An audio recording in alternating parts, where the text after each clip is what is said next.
souhaitais profiter de l'occasion pour te parler de Chéri. Il ne sort jamais de son lit avant 2 heures.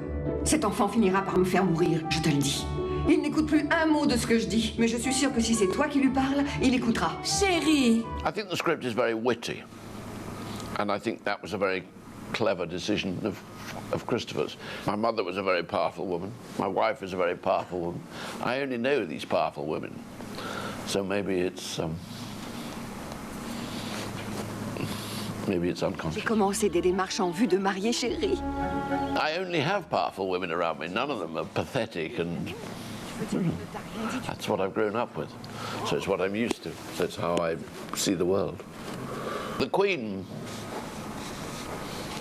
it's really the only time in her life when she got into a mess.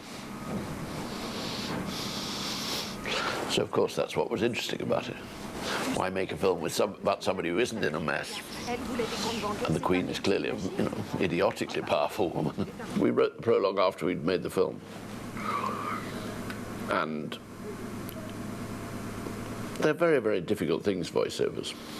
And we were always rather tentative, and people kept enjoying them and saying, oh, this is really good.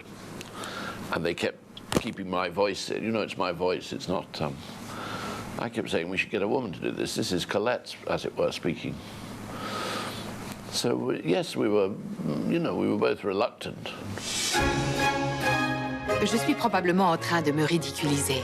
Mais après tout, quelle importance? La vie est courte. No, it's about a beautiful woman, really. It's about a woman who's retained her sense of herself, retained her sort of dignity and her elegance, in this rather terrible life. And you could say of Michelle that she's come out of Hollywood and sort of remained at a distance from it.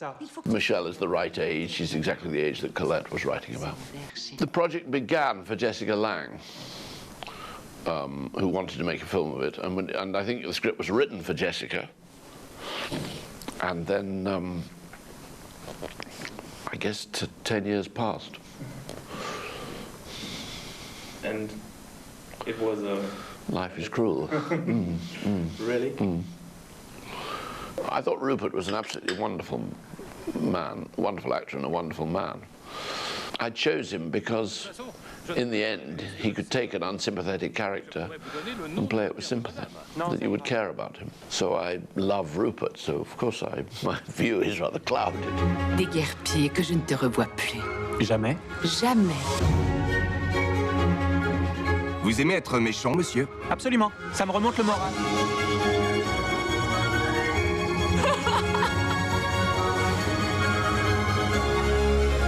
Scope was Darius. He said, let's shoot this film in scope. I said, why? He said, don't argue, just do it. It makes everything seem very considerable. It was a brilliant decision. It was entirely him, and he had to persuade me. I mean, I wasn't very difficult to persuade me. And he shot it on very, very old lenses. They were always collapsing, the lenses. I mean, they were really old lenses that they used to shoot, that maybe Offal shot on. And they would break. Ce maudit entrepreneur dit qu'il y en a encore pour 4 mois. Regarde-moi ça, 4 mois. What I like about Chéri is that it's frivolous. And underneath it's sad. I don't think there's much frivolity as there in The Fin de Chéri. It's just the sadness. But of course the world is about sadness tempered by joy. Tu n'aurais pas des détails plus croustillants à nous raconter? Oh, je ne vois pas de quoi tu parles.